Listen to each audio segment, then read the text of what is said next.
Oi, muito bom dia para você. O Agro Record News está no ar. A previsão é de que a safra da soja seja maior este ano e Mato Grosso é o maior produtor. Só que a situação precária das estradas ameaça o escoamento rumo aos portos.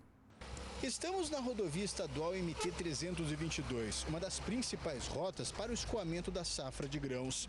Ela chega até o entroncamento com a BR-163, que leva ao porto de Miritituba, no Pará, a mais de 1.000 quilômetros de distância. Uma viagem que começa com muitos desafios. Boa parte do trajeto inicial é em estrada de terra. Em alguns trechos, os atoleiros chegam a ocupar toda a extensão da pista. Ninguém consegue passar. Tem gente carregado com sal, tem gente carregado com milho, tem gente carregado com outras coisas também, com mercado. A soja produzida em Mato Grosso precisa ser escoada com agilidade para evitar perdas, porque não há espaço para armazenar toda a safra, o que torna a situação ainda mais preocupante. O congestionamento neste trecho da estrada já chega a quase 5 quilômetros. Cada carreta desta está carregada com aproximadamente 50 toneladas de soja, produzidas nesta parte do estado. Grãos que já começam a estragar com a umidade. Sem ter como seguir viagem, os caminhoneiros se reúnem na beira da pista. Muitos ficam dias parados, com pouco acesso a comida e água. Aí tem um ovo ali que estava fritando para comer, uma farinha, é o que tinha, agora não tem mais nada. Ao longo do trajeto, encontramos peças de veículos que não suportaram as condições precárias da rodovia. Uma van que ficou atolada foi abandonada no meio da pista. Aqui na frente tem até um cabo de aço, provavelmente que tentaram usar para desatolar o carro. Só que pelo visto não conseguiram e ela permanece nesse mesmo lugar. Produtores rurais e cooperativas se uniram para melhorar as condições de tráfego. O Arthur dirige o caminhão que leva pedras para jogar sobre os atoleiros. Um dá óleo diesel, o outro dá um maquinário, o outro dá um caminhão. E é assim para poder mexer aí. Mas hoje nem ele escapou. O caminhão, que está trabalhando justamente para tentar desobstruir a rodovia, acaba de ficar atolado. Ou seja, até ele não consegue passar por aqui. A Comissão de Logística e Infraestrutura da Confederação da Agricultura e Pecuária do Brasil faz um mapeamento das estradas mais críticas para cobrar melhorias das autoridades estaduais e federais. Quem começa a viagem por aqui não sabe ao certo quando chegará ao destino final. Der sol, a previsão é que eles conseguirem acabar, né? Se der sol. Se chover, Adiós, baby. E apesar dos problemas que a gente conferiu na reportagem agora, o agronegócio brasileiro ultrapassou os 15 bilhões de dólares em março. O setor representa mais da metade das vendas externas do país. O Brasil registrou em março deste ano o segundo maior valor de exportações para o mês desde o início da série histórica. Foram exportados 15,6 bilhões de dólares. O número é 12,5% maior com relação ao mesmo período do ano anterior. O agronegócio representou 53,6% de todas as exportações brasileiras no mês.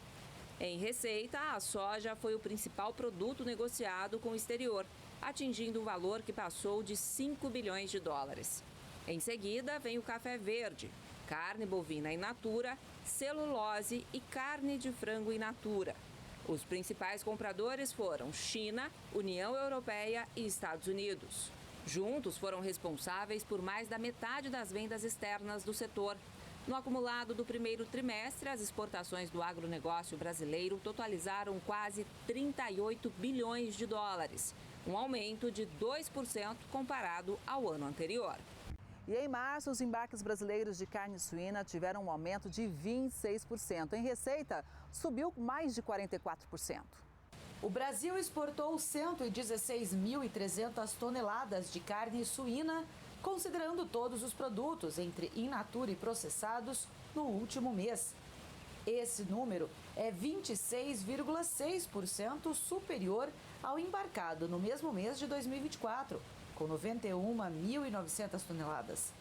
Os dados da Associação Brasileira de Proteína Animal, a ABPA, com base em dados da Secretaria de Comércio Exterior, apontam que o aumento na receita cambial foi ainda maior, 44,2%. Em março deste ano, o valor foi de 278 milhões de dólares. No mesmo mês do ano passado, o valor chegou a 192 milhões e 800 mil reais. No mesmo mês do ano passado, o valor chegou a 192 milhões e 800 mil dólares. Entre os principais destinos estão as Filipinas, com 27 mil toneladas embarcadas, um aumento de 85% em relação a março de 2024. Entre os estados exportadores, Santa Catarina segue na liderança, com 58.500 toneladas exportadas em março, uma alta de 8,6% em relação ao mesmo período do ano passado. O PIB do agronegócio teve uma recuperação em 2024, subiu 1,8%. A pecuária ajudou a puxar o número para cima. O produto interno bruto do agronegócio cresceu 4,48% no quarto trimestre de 2024 e fechou o ano com alta de 1,8% na comparação com 2023. Os números são da Confederação Nacional da Agricultura e Pecuária do Brasil e do CPEA. O PIB do setor atingiu 2,7 trilhões de reais em 2024. 1,9 trilhão correspondem ao ramo agrícola e 819 bilhões ao ramo pecuário. Os segmentos de agroserviços e agroindústria foram os principais destaques, com expansão de 3,25% e 2,94%, respectivamente. O setor primário e o segmento de insumos tiveram quedas. O resultado positivo do PIB no fechamento do ano foi puxado pela pecuária, que terminou 2024 com alta de 12,48%. Agora a gente fala da moagem da cana na região Centro-Sul. Houve uma queda de quase 5% em relação ao ciclo anterior. Depois do recorde de produtividade da safra passada, o ciclo recém-encerrado foi marcado por queda na produtividade agrícola nos canaviais da região Centro-Sul. A safra 2024-2025 foi concluída com a moagem de 621 milhões e 880 mil toneladas de cana-de-açúcar, processadas pelas unidades produtoras. Uma queda de 4,98% em relação à temporada passada. A redução é resultado do estresse hídrico ao longo dos meses de desenvolvimento da lavoura e dos incêndios que atingiram parte das regiões produtoras. De modo geral, as lavouras registraram um rendimento de 77,8 toneladas de cana por hectare colhido no acumulado do período de abril de 2024 a março de 2025, com uma queda de 10,7%, de acordo com o levantamento do Centro de Tecnologia Canavieira. Mas apesar da diminuição, a safra atual registrou a segunda maior moagem na história do Centro-Sul. A produção de açúcar também sofreu uma queda de 5,31%. No acumulado da safra 2024-25, a produção de açúcar totalizou 40,17 milhões de toneladas. No mesmo período, a produção de etanol registrou um novo recorde histórico. A fabricação de biocombustível totalizou 34,96 bilhões de litros, crescimento de 4,06% em relação ao volume da safra anterior. Além das plantações de cana-de-açúcar, Campos dos Goytacazes se destaca também pelo cultivo da soja. E olha, isso tem incentivado os produtores e também gerado empregos. As plantações de soja estão cada vez mais extensas em Campos e isso tornou a maior cidade do interior do Rio a principal produtora do grão do estado. Esse ano, a safra atingiu cerca de 3 mil toneladas. Há 3 anos, o cultivo da soja chamou a atenção do José Geraldo. O agricultor entrou no ramo. É um cultivo assim que tem que ter bastante ajuda de outras pessoas de fora, um bom agrônomo, um bom planejamento por causa das chuvas, das épocas, plantar na época certa, colher na época certa, tem uma variedade boa. É um bicho de 7 cabeças, mas se for bem trabalhado, dá certo, é um bom negócio. O engenheiro agrônomo explica que o cultivo de soja é mais complexo. Apesar do lucro ser bom, precisa de investimento alto e muitos cuidados. Tem a tecnologia, assim, diferenciada no que tange ao armazenamento dos grãos, né? Ele é de suma importância para que a gente consiga armazenar e ter uma atmosfera controlada para os grãos e a gente consegue guardar nossa produção. Quando a gente tira a soja do campo, a gente precisa passar ela por uma pré-limpeza. Depois dessa pré-limpeza, a gente faz um armazenamento e a gente consegue fazer a negociação. De acordo com Elias, 500 hectares da propriedade foram destinadas à soja, mas agora a ideia é diminuir a produção. A nossa produtividade ela está em 1.500 toneladas. Esse ano a gente vai ser um pouco mais conservador, porque a gente precisa aumentar muito a qualidade, né? A proximidade de Campos ao Porto do Açu, que faz a exportação dessa produção para outros países, é apontada como diferencial para a produção. A maior cidade do Rio vai exportar 1.800 toneladas de soja pelo porto. O volume se junta a 1.100 toneladas do produto agrícola escoadas por Macaé, totalizando 3.000 toneladas da carga movimentada pelo norte fluminense. Segundo dados da empresa brasileira de pesquisa agropecuária, a Embrapa, no norte fluminense são cerca de 300 mil hectares de terras com alta aptidão para a soja. E esta é a única região do país com áreas produtivas localizadas a menos de 60 a 150 quilômetros de um porto de exportação. Todo o volume segue armazenado no Porto do Açu até que atinja a quantidade necessária para carregar o navio, que tem como destino a Rússia em abril ainda. Com o restante que vem do noroeste de Minas, esta vai ser a 6ª vez que o produto é enviado à Rússia pelo Açu. Essa potencialidade hoje já a realidade, ela vem de muito tempo. A gente tem que destacar o trabalho que as instituições de pesquisa, notadamente a Pesagro e a Embrapa, têm feito nos últimos 5, 6 anos, que trouxe hoje para Campos ter a maior produção de soja do estado do Rio de Janeiro, caminhando fortemente para ser um grande produtor de grãos, especificamente de soja nesse caso aqui, nos próximos 3, 4 anos. O aumento da produção do grão também gera empregos. Só no campo, na parte de campo, são mais ou menos umas 60 pessoas. E tem a parte do escritório, aí juntando tudo dá uma média de mais ou menos 80 pessoas. A Conab divulgou a estimativa de safra recorde de grãos na temporada 2024-2025. Confira. Com maior área plantada, prevista em 81,7 milhões de hectares, um acréscimo de 1,7 milhão de hectares em relação a 2023-24 e condições climáticas favoráveis registradas na primeira safra nas principais regiões produtoras, a estimativa de colheita de grãos esse ano, se confirmada, é a maior já registrada na série histórica da Conab. Os novos dados divulgados pela Companhia Nacional de Abastecimento apontam uma safra de 330 milhões e 300 mil toneladas, um aumento de 32,6 milhões de toneladas em comparação ao ciclo passado. A produtividade também deve aumentar, cerca de 8,6%, estimada em 4.045 quilos por hectare, com a perspectiva positiva do clima para as culturas de segunda safra.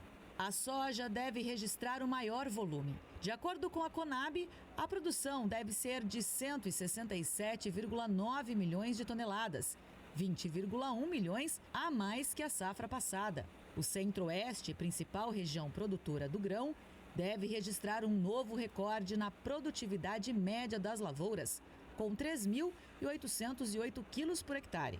Mato Grosso já colheu 95,5% da área semeada. A colheita em Goiás já atingiu 97% da área. Para o milho, somados os 3 ciclos da cultura, a produção está estimada em 124,7 milhões de toneladas em 2024-25, um crescimento de 9 milhões em relação ao ciclo passado. A produção de arroz deve registrar uma alta de 14,7%, chegando a 12,1 milhões de toneladas. No caso do feijão, o aumento previsto na produção é de 2,1%, podendo chegar a 3,3 milhões de toneladas, somadas as 3 safras da leguminosa. Para o algodão, a expectativa de produção recorde também vem se confirmando. É esperada uma colheita 5,1% acima do volume produzido na safra anterior. A safra de laranja 2024-2025 foi quase 25% menor em relação à anterior. O dado é do Fundecitrus.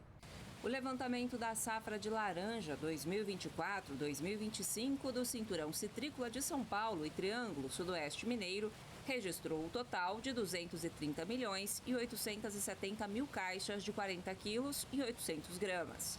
A produção desta temporada foi 0,65% menor em comparação com a projeção inicial de 232 milhões de caixas, divulgada em maio de 2024, e 24,85% inferior à safra 2023-2024, que totalizou 307 milhões de caixas. A safra 2024-2025 foi confirmada como a segunda menor dos últimos 37 anos. O clima mais seco e temperaturas mais elevadas, além da incidência do greening, foram os principais fatores pela baixa produção da temporada, reduzindo a quantidade e o peso dos frutos. Para o Fundecitrus, o impacto das condições climáticas de maio a agosto de 2024 foi mais intenso que o previsto, com um volume de chuva 31% abaixo do esperado e temperaturas máximas de 3 a 4 graus acima da média histórica. Por outro lado, a emissão tardia da quarta florada atenuou a quebra que poderia ter sido maior. A seca afetou o desenvolvimento dos frutos e as altas temperaturas aceleraram a maturação, levando à antecipação da colheita. Com isso, uma grande parte da safra foi colhida em um cenário de seca. A taxa média de queda no cinturão citrícola foi de 17,8% no acumulado geral desde o início da safra, sendo a menor taxa registrada nos últimos 5 anos. As perdas estimadas com a queda foram de 50 milhões de caixas ao longo da safra. A estimativa da safra 2025-2026 e o inventário de árvores vão ser divulgados em maio. As exportações de café do Brasil tiveram uma queda de quase 25% em março. Em compensação, a alta em receita cambial foi de 42%. 3 milhões e 300 mil sacas de café foram exportadas pelo Brasil no último mês. O número representa uma queda de quase 25% em comparação a março do ano passado. Em receita, no entanto, o montante soma 1 bilhão e 300 milhões de dólares, um aumento de 42%. Os dados são do Conselho dos Exportadores de Café do Brasil, o Secafé. O preço médio do produto fechou em quase 402 dólares a saca, um aumento de 89% em relação ao mesmo mês de 2024. Isso se deve a toda a estrutura de mercado que já vínhamos noticiando. Um mercado com estoques baixos, produção em dúvidas devido às irregularidades climáticas que afetaram o Brasil e outras origens produtoras. Também diante de uma demanda que segue firme e forte em vários mercados. A Europa continua sendo o continente que mais compra café brasileiro. Quase 49% dos embarques, cerca de 5,2 milhões de sacas, foram para os países europeus. E olhando os cafés diferenciados, são aqueles cafés que têm qualidade superior ou selos e normas de sustentabilidade, nós exportamos mais de 2,8 milhões de sacas. E em valores representou mais de 30% das nossas exportações totais de cafés do Brasil. Lembrando que a saca de café, para essas características de cafés diferenciados, foi de 415 dólares por saca. Lembrando que o Brasil atingiu um dos maiores índices da nossa série histórica de repasse de preço fora exportação, esses preços que nós vendemos para esses países, que é repassado ao produtor. Ou seja, o Brasil agregar valor, o Brasil seguir exportando desse fluxo de comércio, abastecendo todos os países, isso significa renda sustentável ao produtor, porque o Brasil é organizado, é eficiente e com certeza é o líder absoluto no comércio global de café. E o café é o produto de Minas Gerais mais exportado para os Estados Unidos. Depois do tarifaço anunciado por Donald Trump, o clima é de apreensão. A tarifa do grão não torrado exportado para os Estados Unidos era de 9%. Depois da taxação de Trump, subiu para 19%. Lembrando que a gente está num momento de preços altos, onde o torrefador está com dificuldade em repassar esse preço para o cliente, o consumidor final. É para os Estados Unidos que vai a maior parte das exportações de café brasileiro. O país comprou em 2024 mais de 8 milhões de sacas do grão, o equivalente a mais de 16% 10% de toda a exportação no período. Somente Minas Gerais enviou 6 milhões de sacas de 60 quilos. Mas para 2025, as projeções ainda são incertas. As tarifas foram anunciadas com o objetivo de incentivar a indústria americana. Mas no caso do café, especialistas avaliam que o tarifaço de Donald Trump não vai ter o efeito desejado, porque o produto quase não é cultivado nos Estados Unidos. Segundo este professor, as taxas mais altas devem encarecer o produto por lá. Isso se faz, então, na tentativa de trazer de volta as empresas dentro dos Estados Unidos, para produzir lá dentro. No caso de café e de outras commodities que dependem de questões climáticas, é bem mais difícil, se não até impossível. Apesar da possível diminuição das exportações para os Estados Unidos, há expectativa de redução dos preços para o consumidor brasileiro. A bebida por aqui aumentou 72% nos últimos 12 meses por conta das mudanças climáticas, mas a previsão é de um alívio em breve nos preços dos grãos. Fevereiro foi o maior preço de todos os tempos de bolsa e estamos entrando na safra. Quer dizer, a expectativa é de cair. E o governo de São Paulo lançou um programa inédito de incentivo ao turismo gastronômico com foco na produção de café. O produto que transformou a economia de São Paulo entre os séculos 19 e 20 volta aos holofotes de um outro ponto de vista, o turístico. O projeto Rotas do Café foi lançado pelo governador Tarcísio de Freitas no Palácio dos Bandeirantes. Lançar Rotas do Café de São Paulo tem um significado especial, porque o significado é histórico. A gente tem que lembrar que a história de São Paulo tem muito a ver com a história do café. São Paulo é o terceiro maior produtor de café do país, atrás de Minas Gerais e Espírito Santo. Os 200 mil hectares de cafezais espalhados pelo estado guardam muita história e diversidade de sabores, proporcionada principalmente pela variedade de climas das regiões produtoras. E é isso o que o projeto quer explorar. O novo foco é fazer uma transformação para que essas áreas de café, produtoras de café, fazendas antigas, fazendas mais recentes, sejam preparadas para que, através dos receptivos, recebam turistas do Brasil e do mundo. E as tarifas impostas pelos Estados Unidos têm feito alguns preços oscilarem. Por exemplo, o café e o algodão. O contexto de incertezas tem afastado agentes de mercado de maior risco e está pressionando os valores do café nas bolsas, de acordo com pesquisadores do CPEA. Além disso, a colheita do Robusta está se aproximando, o que reforça a pressão sobre as cotações. O indicador CPEA-Exalc do Robusta tipo 6 caiu R$ 360,59 a saca de 60 quilos, uma queda de 7,7% no início de abril. A média chegou a R$ 1.586,38 a saca, o menor valor desde 18 de novembro de 2024. Vale lembrar que, de modo geral, as tarifas norte-americanas podem trazer vantagem competitiva ao setor brasileiro. Para o Brasil, a tarifa de exportação aos Estados Unidos passa a ser de 10%, enquanto importantes países concorrentes dessa variedade recebem taxações bem mais elevadas, de 46% no caso do Vietnã e de 32% para a Indonésia. Outro mercado que segue apreensivo e em ritmo lento com as taxações é o de algodão em pluma. Isso por causa das tensões comerciais entre Estados Unidos e China. De acordo com o CPEA, os compradores se mantêm retraídos, mostrando interesse em adquirir o produto apenas para a reposição de estoques. As exportações também registraram queda. Dados da SECEX, analisados pelo CPEA, apontam que em março foram embarcadas pouco mais de 239 mil toneladas, um volume 13% inferior ao de fevereiro deste ano e 5,4% menor que o de um ano atrás. Agora, olha esse dado. O volume recebido de cacau no primeiro trimestre teve uma redução expressiva de 67%. O preço dos ovos de chocolate esse ano vem refletindo a alta do cacau atrelada à baixa disponibilidade do produto. Dados compilados pelo Sindidados e divulgados pela Associação Nacional das Indústrias Processadoras de Cacau, a IPC, mostram que no primeiro trimestre de 2025, o volume de recebimento nacional da amêndoa foi de 17.758 toneladas, uma redução de 67,4% em comparação ao quarto trimestre do ano passado. Com relação ao primeiro trimestre de 2024, a queda foi de 5%. Com a oferta menor, a moagem também apresentou queda no período.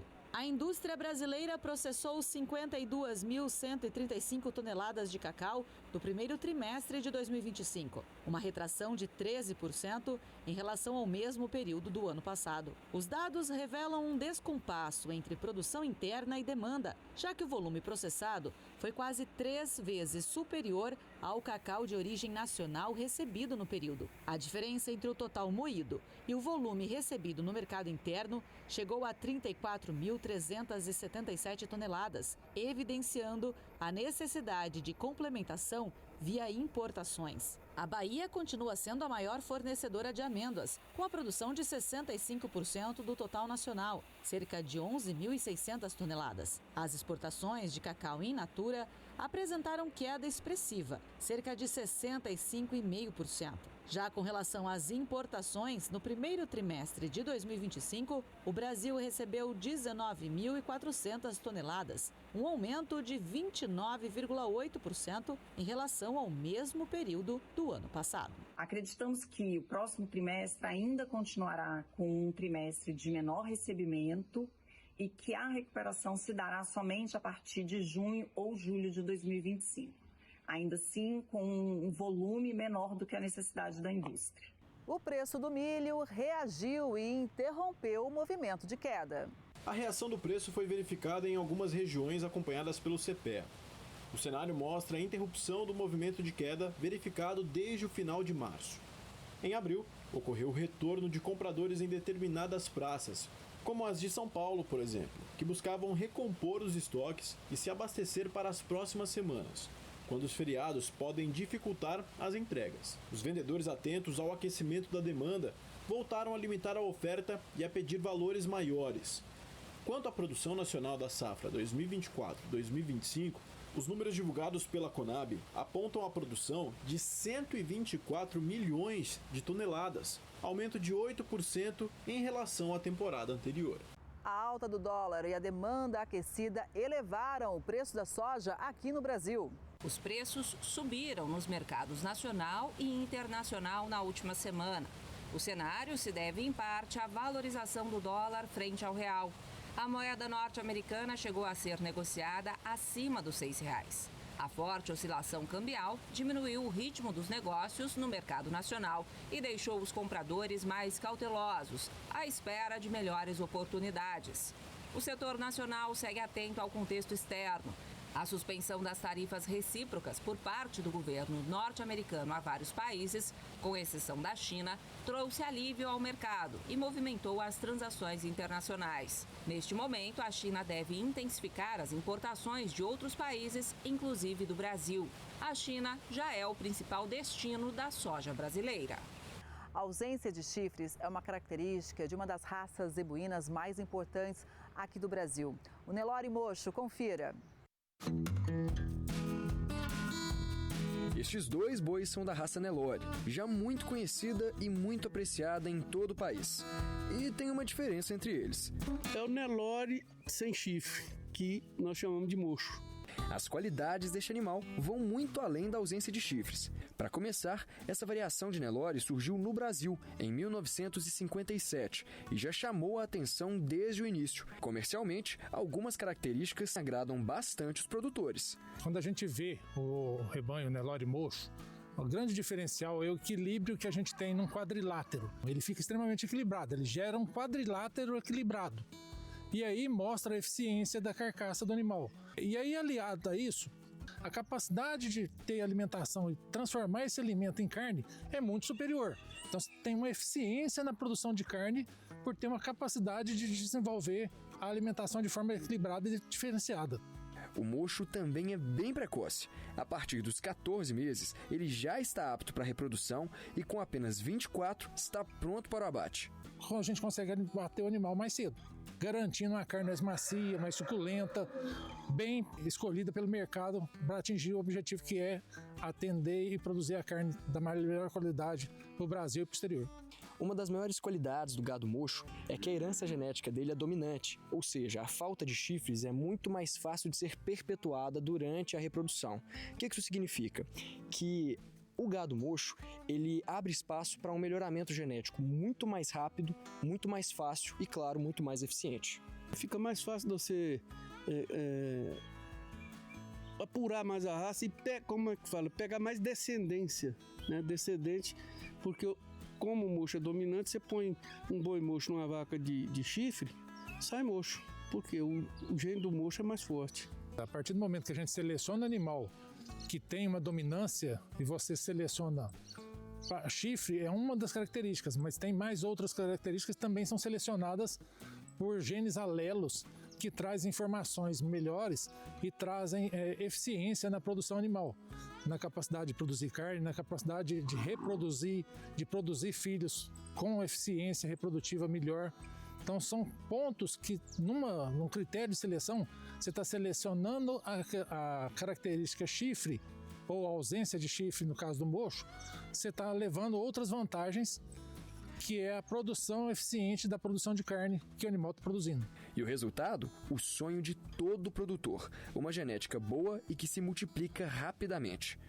Eu acho o seguinte, que eu caminhei numa estrada mais curta, uma estrada mais reta. Foi mais rápido, entendeu? E os resultados foram... não tem que queixar não.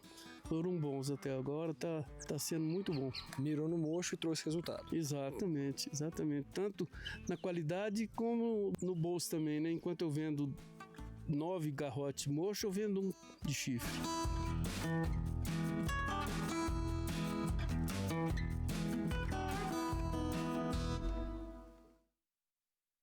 Um caminhão roda o Brasil para levar as melhores práticas tanto para os produtores quanto para estudantes de agronomia.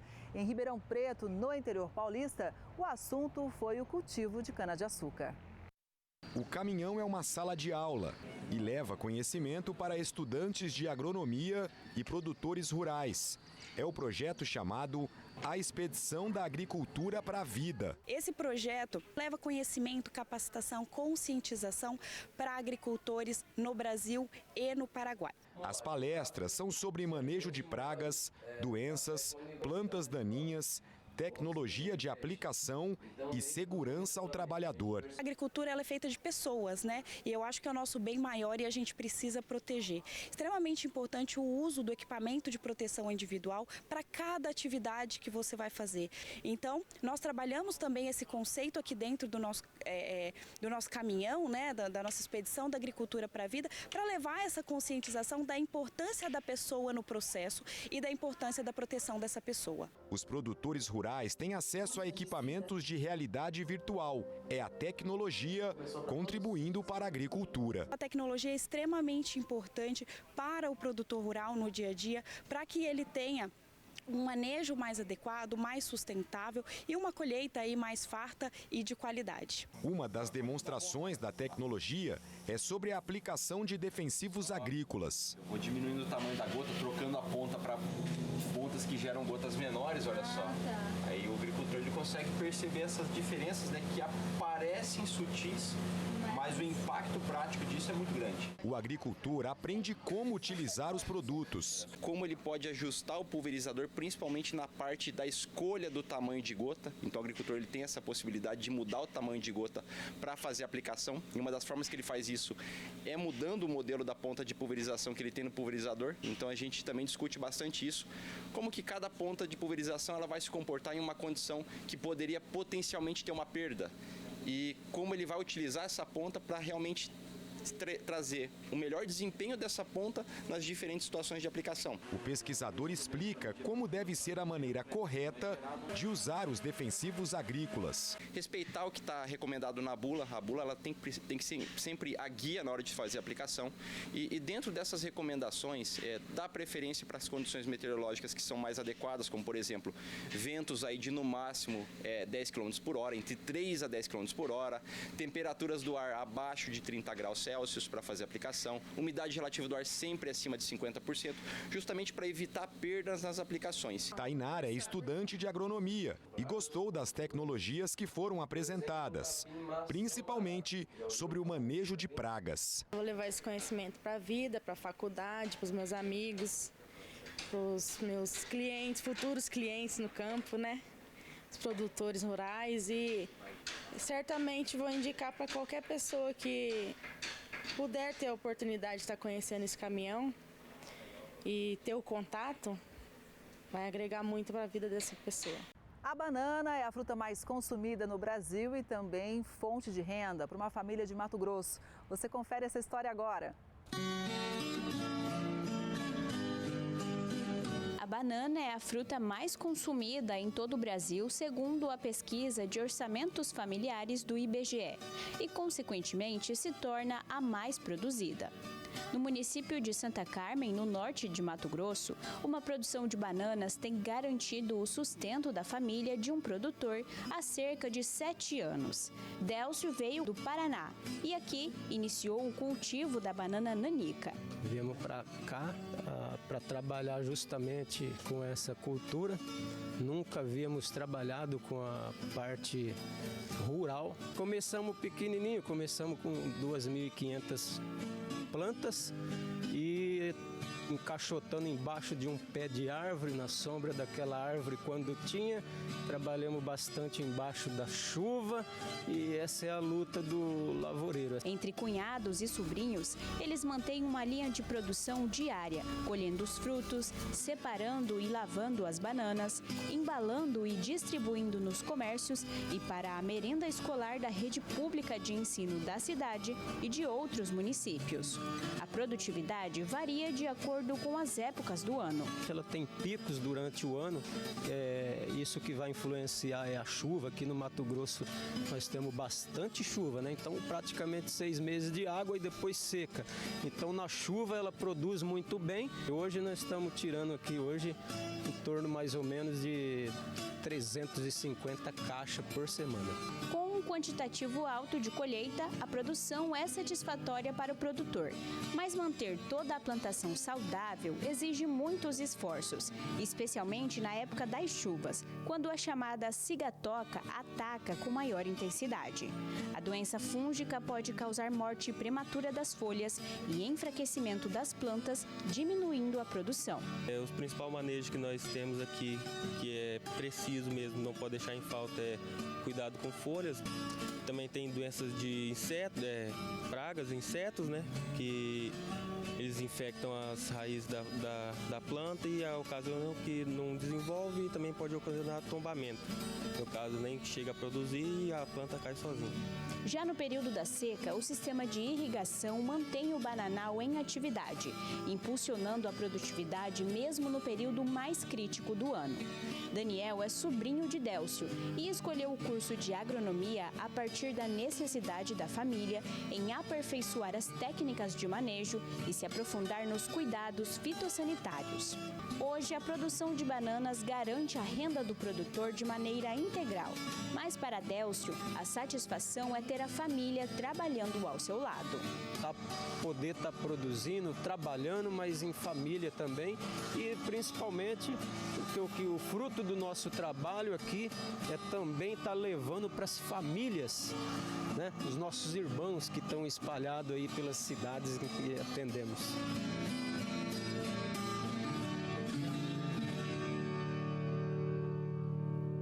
Os preços da tilápia oscilaram nas últimas semanas. Confira. Nas regiões acompanhadas pelo CPEA, as cotações da tilápia viva ou no gelo registraram movimentos distintos. Mesmo com a demanda em alta, produtores paranaenses afirmam que a oferta de peixes ainda está elevada. De acordo com o Centro de Pesquisas, em março, no oeste do estado, a média foi de R$ 7,46 o quilo, um recuo de 2,7% em relação ao mês anterior. No norte do Paraná, a baixa foi de 2,4%, com a média R$ 8,61 o quilo. Já na região dos Grandes Lagos, noroeste do estado de São Paulo e divisa de Mato Grosso do Sul, a média foi de R$ 7,00 o quilo em março, alta de 13,5% em relação a fevereiro. Piscicultores afetados pela mortandade de peixes no Rio Tietê e afluentes vão ter acesso a uma linha de crédito especial. Juro zero, teto de R$ 5.000 para pescadores artesanais e até R$ 20.000 para piscicultores prejudicados pela mortandade de peixes. Essas são as condições facilitadas da linha de crédito que será disponibilizada pelo governo de São Paulo por meio do Fundo de Expansão do Agronegócio Paulista para Famílias, que tem na pesca no Rio Tietê e os afluentes a principal fonte de renda. O crédito emergencial será no valor total de R$ 2,5 milhões. O acesso ao recurso poderá ser solicitado nas unidades da Casa da Agricultura dos municípios afetados. De acordo com a Secretaria de Meio Ambiente, Infraestrutura e Logística, o fenômeno, que afeta diretamente a biodiversidade e a cadeia produtiva local, tem origem multifatorial, incluindo alterações na qualidade da água e despejos irregulares de poluentes. Mais de R$ 73 mil em multas já foram aplicadas. Além das ações de fiscalização e suporte financeiro emergencial, o governo também anunciou a implementação de um plano para combater despejos irregulares ao longo do Rio Tietê. A inteligência artificial aliada à tecnologia ajuda a aumentar a produtividade e a reduzir custos. E, claro, o produtor rural está de olho. Dados da ABMAQ, a Associação Brasileira da Indústria de Máquinas e Equipamentos, apontam que as vendas de máquinas agrícolas esse ano devem ter um aumento de 8% em relação a 2024, com um faturamento de R$ 66 bilhões. Mesmo com o acréscimo, os dados estão longe do potencial de vendas no mercado. Em 2022, o setor bateu recorde ao faturar R$ 97 bilhões. Pensando no mercado, mas também em apresentar novidades que garantam produtividade, redução de custos e sustentabilidade, as máquinas estão cada vez mais tecnológicas. As IAs estão cada vez mais presentes, levando soluções para o produtor. Como a utilização de menos combustível, menos impacto no meio ambiente, utilização de menos defensivo químico, menos fertilizante no solo, tudo isso, além de reduzir custo e aumentar a rentabilidade, também gera um impacto positivo no meio ambiente. Essa máquina, além de piloto automático, tem transmissão e motorização inteligentes. O sistema automaticamente determina a melhor rotação e força que deve seguir. O trabalho fica mais rápido, o consumo de combustível é menor, o monitoramento pode ser feito à distância e o acesso ao sistema também. As telas mostram ainda os dados da plantadeira. Essa, uma das mais modernas no mercado, tem 18 linhas e pode abrir e fechar em menos de 2 minutos. Com a automação do chassi, através de sensores, o equipamento se adequa ao nível do solo. A semente cai sempre na mesma altura, assim como o adubo, que também cai na quantidade necessária de forma autônoma em cada linha. Já esse equipamento é um dos maiores do mercado. As barras abertas alcançam 42 metros, ideal para grandes áreas. A altura do vão desse pulverizador tem 1,65 m.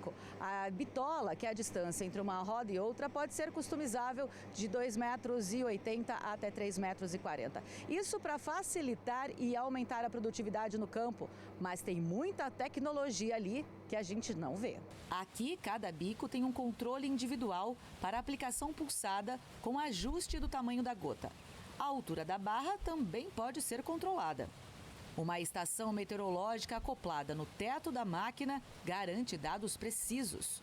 O Alexandre é gerente de uma fazenda de 1.260 hectares em Araguari, no interior de Minas Gerais.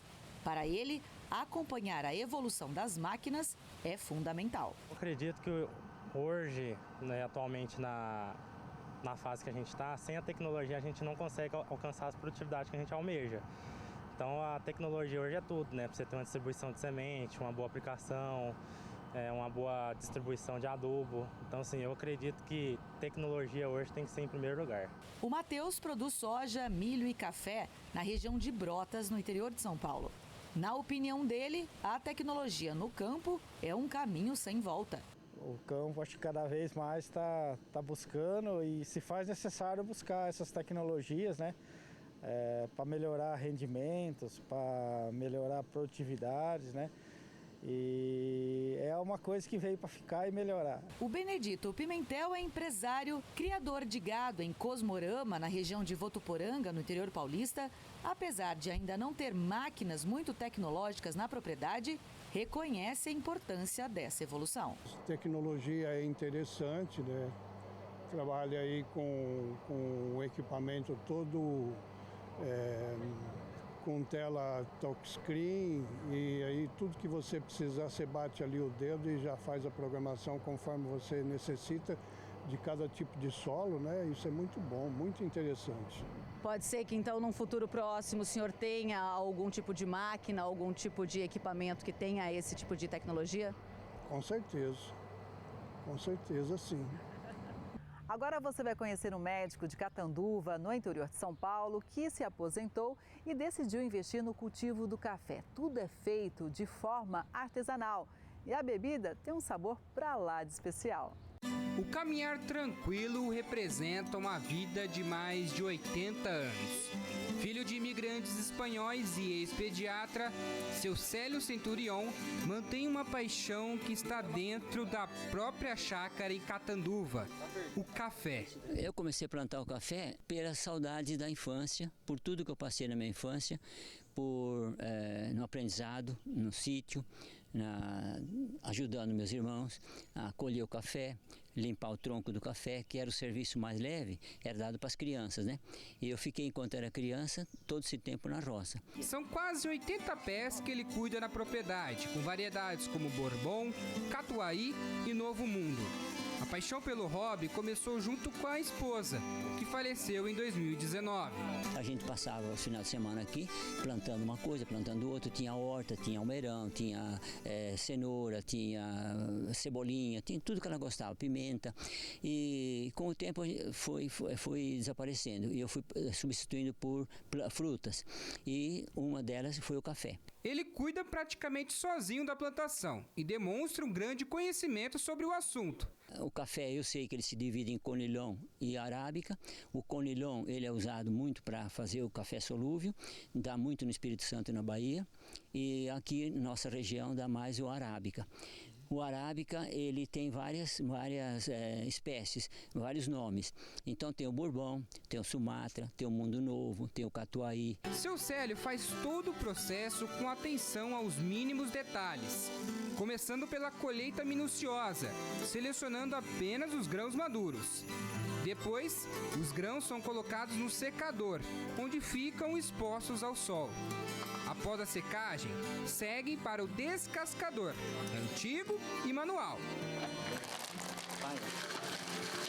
Em seguida, passam pelas peneiras, sob o olhar cuidadoso do idoso, que repete o processo pelo menos 4 vezes. Depois, o ventilador retira a palha e as impurezas. Com paciência, ele seleciona os grãos e os leva para o torrador. Nesse momento, com muita calma, ele gira o equipamento até atingir o ponto certo, percebido pelo cheiro e pela fumaça que sobe. Com o café torrado no ponto ideal, vem o último processo, a moagem. Esse, até eu fiz questão de participar. Pronto, assim temos o conhecido pó de café. Está na hora de coar. Na hora de fazer a melhor parte, que é experimentar. Até agora, a trajetória foi maravilhosa, muito gostosa, mas a cereja do bolo é agora. Vou dizer um pouquinho.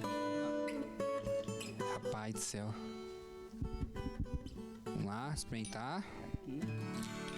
Licença, vamos ver se é bom.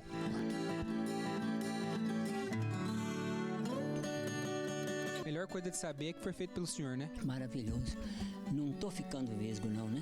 Não, tá bom. Tá bom mesmo. Então o café tá bom. Tá. Aprovado, viu?